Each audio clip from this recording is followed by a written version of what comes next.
Ndikulandileni abale okondedwa ku lingaliro la mawa wa lero, mawa wa pa 29 May 2023. Okondedwa, mawa wa lero tikuyambaso phunziro latsopano pamutu onena kuti mbiri izikuphunzitsani kukhala wosamalitsa popeza nkupita kwa nthawi kalikonse kamathanditu. Ameni.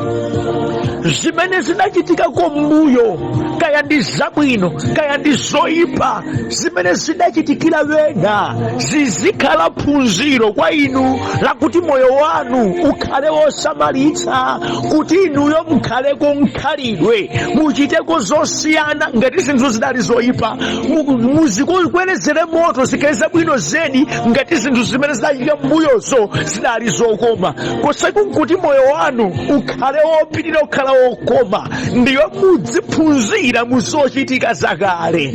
Ameni.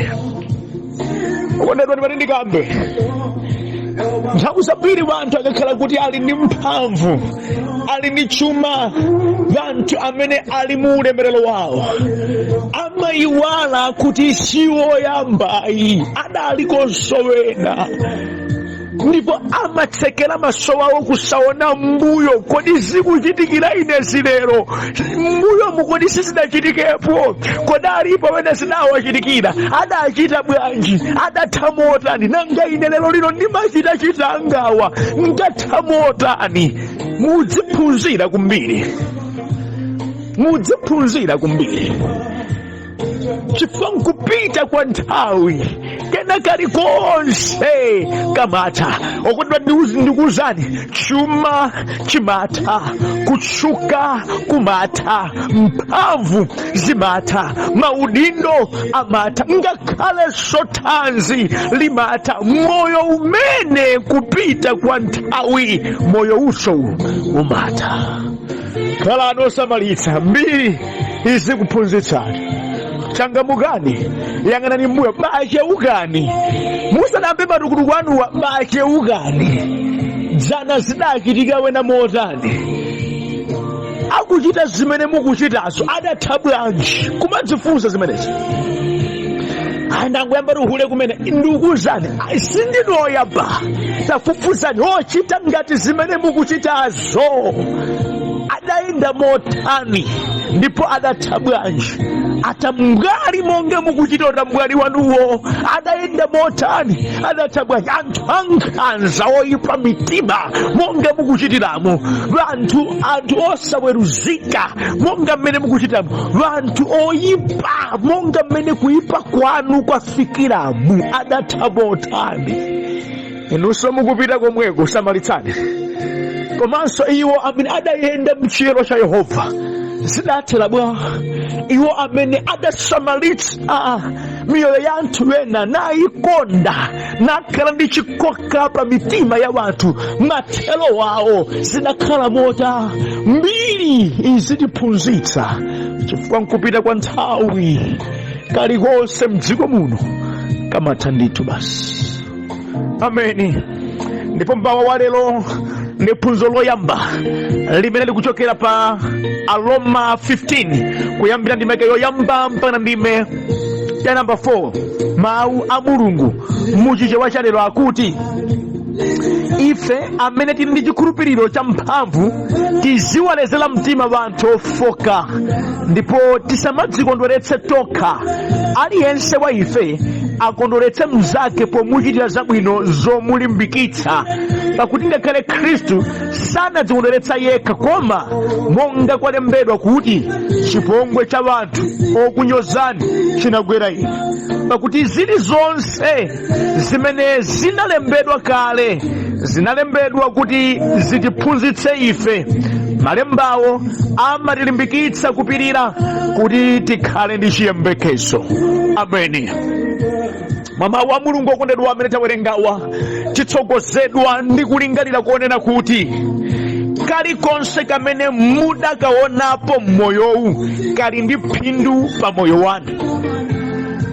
Chilichonse chimene Mulungu adalola kuti maso anu achione, makutu anu achimve, inuyo muchidziwe, chimenecho chili ndi phindu pa moyo wanu. Sizidangobwera zili ndi maphunziro achikwanekwane okupangitsani kukhala munthu osamalitsa mdzikoli. Musamangoleka kuti ayi aja ndangokumana nawo, zija zinangondichitikira, paja ndangotere mawu aja ndangomva. Sizinabwere kwa inu pachabe, zidabwera ndi maphunziro amene akulira kuti inuyo mudekhe ndikupanga reflect kuti moyo ukuyenda bwanji. Mukaphunzira mnyengo zimenezo, moyo wanu ukhoza kuumbika ukhala wabwino. Koma ngati simuphunzira mzimenezo, mawa lidzacha mayanu. Mundimvetsa okondedwa, simudangokumana ndi zija mudakumana nazo zija kwachabe ayi. Simudangozidziwa zija kwachabe ayiso. Sadabwere moyo wanu aja pachabe ayi.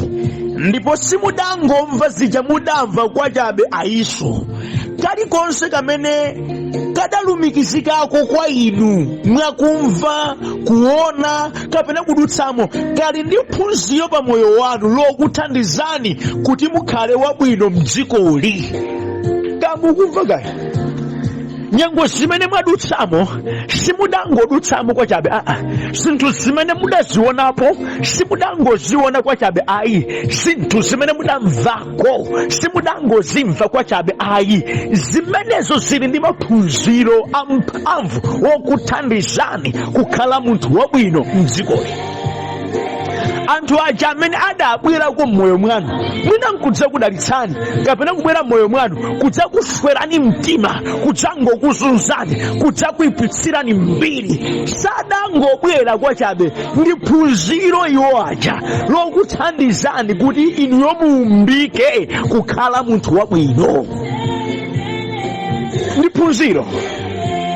phunziro okondedwa, ndimati ndikuwuzeni kuti kena kalikonse kamene kadalumikizikako pa moyo wanu, kaya mudachita chakumva, kaya mudachita choona, kaya inuyo mudachita modutsamo, mudakumana nazo, zonse zijazo ndi maphunziro adzaoneni pa moyo wanu. Moti inuyo mukhale ndi nthawi yakuphunzira mzimenezo, kuti machitachita anu alero akhale oumbika pa chidziwitso. Ameni. Akhale oumbika pa chidziwitso, chifukwa zonse zimene mwakhala mukuzionazi, zonse zimene mwakhala mukuzimva za wanthu zabwino nkana zovuta, ndi zokuthandizirani kuti ziumbe moyo wanu, kuti moyo wanu ukhale wabwino mdziko lapansi lino. Inuyo muchite kosiyana ndi iwo amene adalakwa dzana, inuyo muchite kopitirira ndi iwo adachita zabwino dzana. Okondedwa, ndi maphunziro amene Yehova adatipatsa kudzera mzokumana nazo mdziko lapansili, kudzera mzimene zidachitika kwena m'mbuyomo, ndi maphunziro adzaoneni. Tsoka lili pakuti anthu ambiri samaphunzira kuzochitika dzana. N'chifukwa ena amati mbiri imadzibwereza, nyengo zambiri mbiri imadzibwereza mowawa, chifukwa kuti anthu ambiri safuna kuphunzira muzochitika za dzana. Safuna kuphunzira. Nawonso akamba kufikapo amakhala okula mtima, ali kunja amoneka nzeru, atalowa mbwalo lero ndata mbwali sakumva zabwena. Ndimene anthu ambiri amachitira. Alibe mphamvu amoneka akumva, atakhala ndi mphamvu adaleka kumva. Alibe chuma amoneka nkhalidwe, ali ndi chuma adaleka kumva zabwena. Ndi ulendo okagwaso monga wena adagwera dzana. Mbiri izikuphunzitsani kukhala wosamalitsa, chifukwa nkupita kwa nthawi kalikonse kamathanditu basi. Ichi ndiye chilungamo chake. Ameni. Ndimvana balokondedwa, ngati mutaphunzirako zabwino kuchokera mu mbiri mupindula, koma ngati musankha kusaphunzira, ena mawa adzaphunzira pa zomwe zidzakuchitikireni inuyo. Samalani. Kusaphunzira kwanuku kupangitsa kuti mukumane ndi zosakumana, muombe ngolo, muombe khoma, mupweteke. ndiye inuyo mukapweteka lidzakhala phunziro la wena pamawa kuti musakhale ngati auje iwo pakusamva kwawo adaumba khoma ndipo iwo adaona izi wina pophunzira ku mistake yanu akoza moyo wake nkukhala wabwino. Samalani phunzirani zabwino ndi kuzipitiriza, phunzirani kuzoyipa zochitikira wena ndi kuzipewa kuti moyo wanu upitilirebe kukhala moyo wabwino.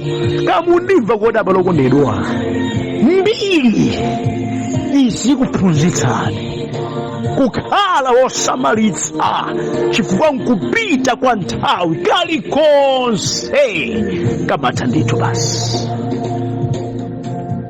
Ameni. Mawu a Mulungu amene tawerenga, Paulo akuyankhula mawu kuti okondedwa, pokhala ife banthu achikhulupiriro, pakati pathu alipo amphamvu, pakati pathu alipo ofoka. Tsono inu amene mundinu amphamvu, tiziwalezera mtima abale ofokawa kuti pakhoza kukhala kumvetsetsana ndi kukondana. Tisamachite zodzikondweretsa tokha ayi, tiphunzire kwa Yesu amene iye sadadzikondweretse ekha. Iye adalolera kubva zopweteka kuti likhale ulalo wa kuthandiza anthu ambiri mdziko lapansi. Tiphunzire kwa amene. Mundimvetsetse, Paulo akuyankhula za magulu awiri abantu. Gulu la anthu amene ndi amphamvu, ndi akuwauza kuti inu pokhala inu ndi mphamvu mudziwalezera mtima iwo amene ndi ofoka mchikhulupiriro ka mchuma ka mzochitika. Pamakhala ndi magulu awiri amenewa. Ngakhale mdziko lathu linoli magulu awiri amenewa alipo anthu amene ndikuyankhula pano ndi amphamvu, ali ndi ulamuliro, amatha kulamulira, akhoza kulamula moyo wa wina wake uchoke, zikhoza kutheka. Ndi aliponso anthu amene ngofoka, olira kuthandizidwa, olira kusamalidwa. Ndi langizo likuti inu amphamvunu lezerani mtima ofoka, musamadzikondweretse nokha, chifukwa zimene zidalembedwa zonse zidalembedwa kuti phunzira. Ndiye kuti tiphunzire kone, sikuti amphamvuwa nkuyamba kukhala mphamvu wanthu mdziko. Mbiri itiuza kuti kudali anthu amphamvu ku dziko kuno amene mwinanso mphamvu zawo zidaphatikizana ndi nkhanza, zidaphatikizana kusasamala za wanthu, zidaphatikizana ndi matama, zidaphatikizana ndi kuzunza ofokawo, osawalezera mtima, osawasamala, kuwachita zipongwe. Okudwa nkupita kwa nthawi mphamvuzo zidatha. Dziko nkuwatembenukira. Ndikuyankhula pano mayina wawo adada, ndipo palibe amene akhoza kuyeretsanso dzina lawo ayi. Kamba kuti mu nthawi yawo ya mphamvu sadalezere mtima wanthu ofoka, adadzikonda, adadziyenereza, adadzitenga okhanzero, sadasamaleso za miyoyo ya anthu ena, adazunza wanthu ena, adangowagwiritsa ntchito wanthu nkuwataya, osawasamalira. Okondedwa, nkupita kwa nthawi, nkupita kwa nthawi, mukupita kwa nthawi kena kalikonse kamatha ndithu basi. Mbiri ikuphunzitseni. Maona mbiri okondedwa, mdziko muno mudali wanthu amphamvu, mudali wanthu achuma, mudali wanthu otchuka ndi odziwika. Kupita kwa nthawi adapita. Amene amakumbukirika ndiwo nthawi yawo ya mphamvu adalezera mtima ofoka, adachitenga ngati mwayi wochitira wena zabwino. Komano anthu ambiri amataka peza mphamvu, anthu ambiri amataka peza chuma, anthu ambiri amataka dziwika, anthu ambiri amataka kwezedwa. Okutidwa kaya zimakhala bwanji sindimvetsetsa, umunthu umawachokera, amakhala ngati zimbayambaya, amakhala ngati zimbalangondo, zomazunzanso anthu, zosasamala za wena, zomvetsa mbebe anthu wena, koma tikuzunza miyoyo ya anthu wena wosalakwa. Amayiwala siwoyamba. Ndikuyankhula ndi wena pano amene ndinu amatukutuku kwambiri zedi, mwafikapo muli pa 99, simukumva za wina aliyense. mukuyendera pade mukuzunza miyoyo ya wanthu, simukusamala za wanthu, simukumva za wanthu, mukuguguza miyoyo ya wanthu. Okondedwa, ndimati ndikuchenjezeni lero, mudziwe kena kalikose nkupita kwa nthawi kamata. Mpando umene mwakhalirawo chilengereni dziko Ambuye sindinu oyamba kukhalako. Padakhala wena pamenepa, tafufuzani. Adapeza bwanji mpandowo? Adachita bwanji ali pa mpandowo? Adatha bwanji kuti mkaupeze inuyo? Iwo kuti achokepo, adachokapo pa zifukwa ziti? Nanga nkhaliwe mumukira inuli, kodi mkhalaponso pamenepa? Chuma chimene muli nacho sindinu oyamba kukhala ndi chuma chotere ayi. Tafufuzani, adalipo sowena achuma mwinenso choposa chanuchi. Funso, adachipeza bwanji? Adakhala nacho motani? Ndi anthu amachita mwautani? Adatha bwanji? Inuyo mulachipeza bwanji? Mukukhala bwanji? Kodi mukugenza ndi khalidwe limene mukukhala ali? Mukathamwa mtundu wanji? Kuchuka sindinu oyamba kuchuka ayi. Adaliponso wena wotchuka, wena wodziwika, wena anzeru, wena mphamvu, wena maonekedwe, wena okondedwa anzeru zodabwitsa. Adazipeza bwanji? Adachita bwanji ndi anthu? Kodi mathedwe awo adatha bwanji? Nawo ndi mmene mukuchitira inumu, mukuona ngati kuti mukutha chotani? Okondedwa, ndimati ndikambenani, Ambuye akakudalitsani, Ambuye akakukwezani, samalitsani khalidwe lanu lokusamalira anthu wena, makamaka ofoka amene mwina nkutheka chisomo chimene inu muli nacho, iwo mpata umenewo alibe. Wanthu amene sangakambe mawu opikisana nanu, amene aja mudzalezera mtima, mudzalezera mtima, mudzakonda, mudzasamalabe, musamalimbane nawo, musamawazunza, chifukwa muzikumbukira pakena kalikonse muli nako lero, nkupita kwa nthawi lidzafika tsiku kadzatha basi. Ndimvano kunelo linawo anthu ambirimbiri mdziko lapansi lero amene adakhalapo ndi chuma, lero chuma chawo chidatha. Adakhalapo ndi maudindo adatha. Adakhalapo ndi mphamvu zidatha. Adalipo madundu, lero mimba zawo zidaphera kalekale. Umati ukadutsa nawo umati kope inkera ndayiona pena pake, wanthu nkumakumbutsa aja adala uchinja ndi amenewa. Lero lino alimiletu ndi mphamvu ata imodzi, nkupita kwa nthawi kalikonse kamata. Mbiri ikuphunzitseni. Mukudziwa chana bado kondedwa, alipo wena amene mwina nkutheka dzana lawo sadachite zinthu zabwino, koma Ambuye akuwasungabe ndi moyo lero lino kuti aone kuti nthawi imasintha ndi zinthu. Kale samagwirika, kale samaleza mtima, kale anali anthu amphamvu, lero mphamvu zidatha, amachita choyanika lero. Chikumbumtima chimawasautsa, chikhala kale ine bwezi ndili patali, koma lero lino zidatha. Nkhuzi za mbiri ata mbwali otchuluka nkutheka Ambuyeso amatha kuwasunga ndi moyo kuti apange experience ndi kulalikira pano pazi zakuti nkupita kwa nthawi kalikonse kamata. Chichewa chimati vumbwe akakalamba tambala amamudutsa pa mulomo. Osagwirayi. Chipumutima chimati chikhala kale iwe, chikhala kale ukadatha, koma ayi ndithu kupondedwa pakamwa ndithu mphamvu alibe. Nkupita kwa nthawi kalikonse kamata. Langizo langa mawu lero monga manelemba, muzilezera mtima wanthu ofoka. Ngakhale kumpingo amene ndi ofoka mchikhulupiriro alezeni mtima ndi kuwathandizira nawonso afike pokulaso monga mmene mulili. Malemba akuti musamachite zinthu zokondweretsa inu nokha ayi, muzikondweretsanso anthu ena.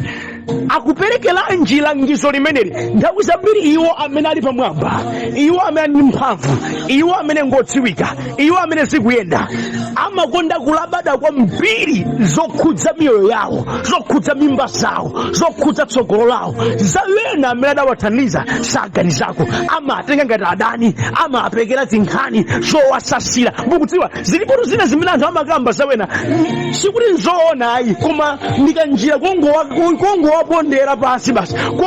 Umachita kukozati maudani, aruchita kukozati maudani kuti zabwino zina asadye nawo. Tandimvetsani, malemba kuti musamadzikondweretsa nokha, mudzikhala ndi mtima wokondweretsanso wena. Izi zichitike pa chikhulupiriro, izi zichitike pa machitachita mdziko muno, izi zichitike pa maubale, izi zichitike pakena kalikonse. Ambuye akakukomera mtima, chichikhala chiganizo chawekha cha mtima wako ndi umunthu wako ndi ubwino wako, kumasangalatsakonso anthu ena. Osamadzikundikira nokha ayi, mukhoza kudzikundikira zochuluka, koma ndili ndi mawu walero nkupita kwa nthawi, ngakhale zimenezo zidzatha ndithu, zidzatha ndithu. Langizo ili mulimvetse. Mbiri imatiuza za anthu amene adakwanitsa kukhala ndi chuma chambiri, amalembekezedwa kwambiri, adamanga manyumba odula, adali ndi mphamvu zoopsa. Akadzuka mmawa amapatsidwa pepa la mayina a anthu kuti asankhepo, akhale ndi moyo ndani, amwalire ndani. Koma nkupita kwa nthawi nawonso adamwalira. Anthu amafa kudziko kuno nazisiya zimene adazunzirapo ena. Anthu amafa kudziko kuno nasiya maudindo, nasiya maulemu. Anthu okondedwa amadwala kukongola konse ndi kuthera. Ndili ndi mawu okupatsani.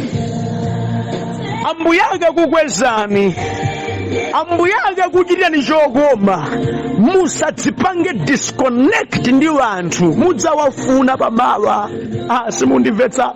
Ambuye akakuchitirani chisomo chakuti dziko lakudziwani, ulemu wakupatsani, mphamvu wakupatsani, zokoma wakupatsani, wakukwezani mchikhulupiriro, wakutchukitsani. Musamayelekeze kudzisasa kwa wanthu.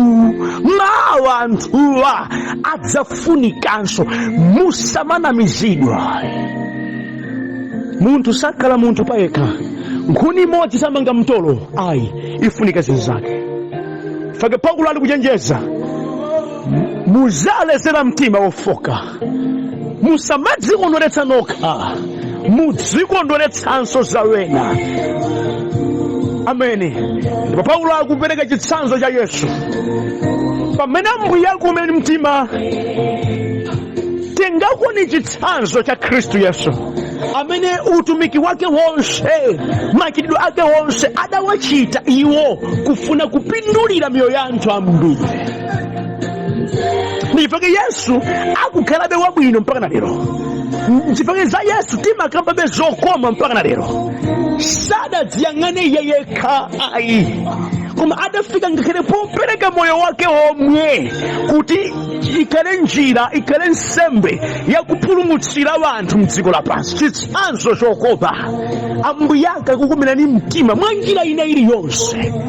Tengerani chitsanzo cha Yesu wa moyo, man of the people, munthu wokudzika mtima, munthu wopanda nyasi ndi wanthu, munthu wosasunga mangawa, munthu osamakoza maudani, koma wofuna wina aliyense, wagawo lililonse, wamachidwe aliwonse adze pafupi naye, akhale muubale naye.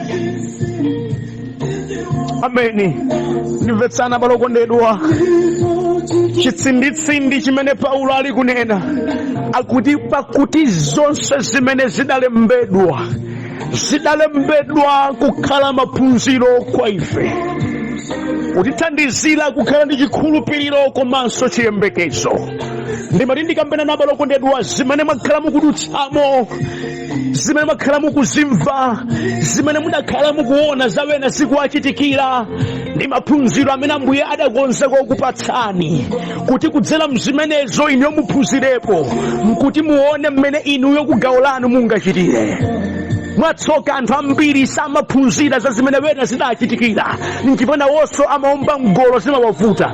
Ndili ndi mawu mmawa wa lero okondedwa, ngati Ambuye wakufikitsani pano, choyambirira munafunika muone ndili panopo padali ndani dzana, adakhala bwanji, zidamuthera motani, nanga ine nchite chiyani.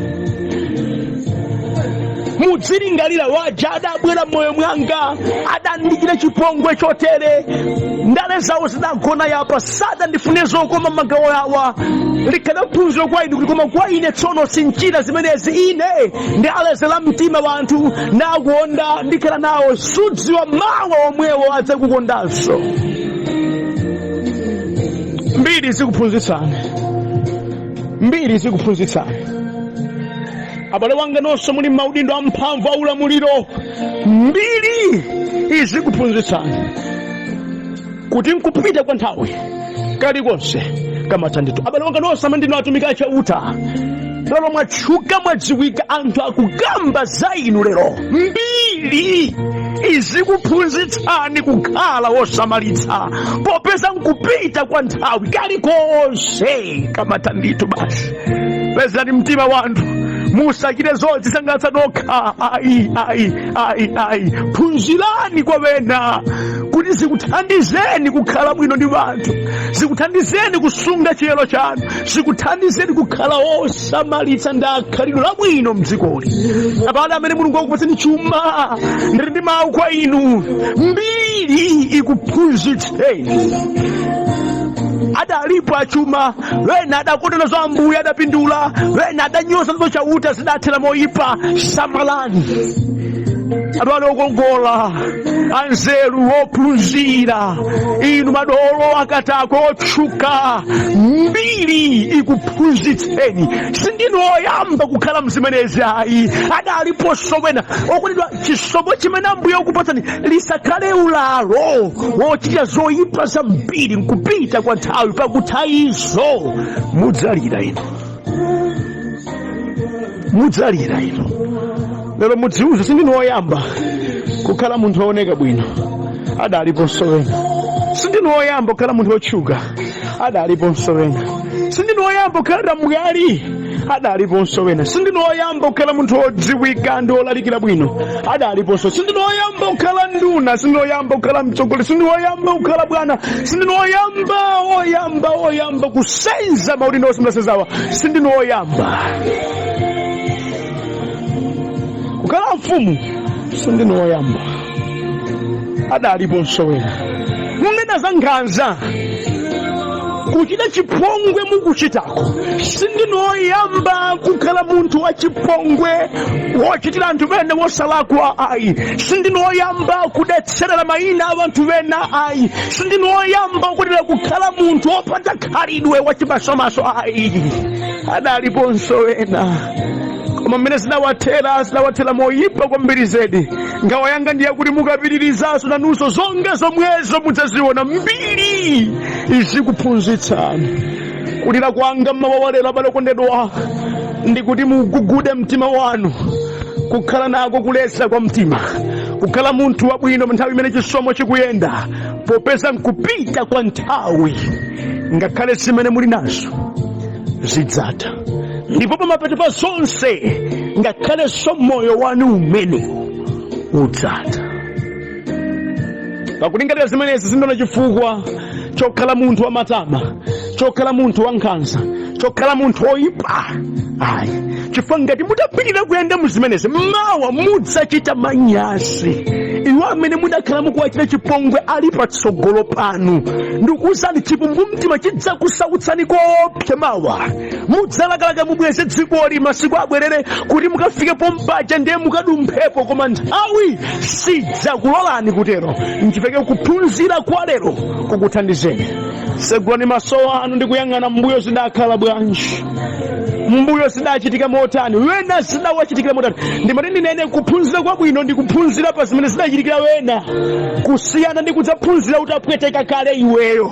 Kumakhala kopweteka mbiri ikuphunzitseni kukhala osamaliza popeza nkupita kwa nthawi kena kalikonse kamathandizo. Ambuye akuthandizeni abale okondedwa kuchangamukanso aliyense mgawo lake, aliyense mchisomo chake, aliyense mchimene Ambuye adampatsa.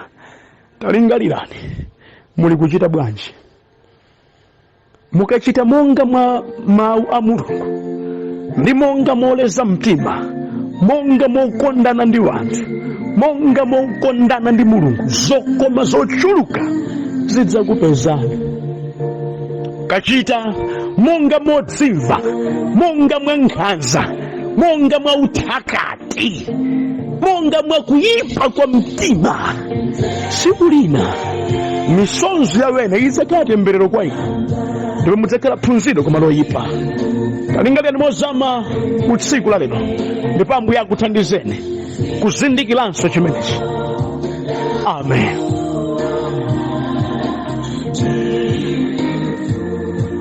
Jesus.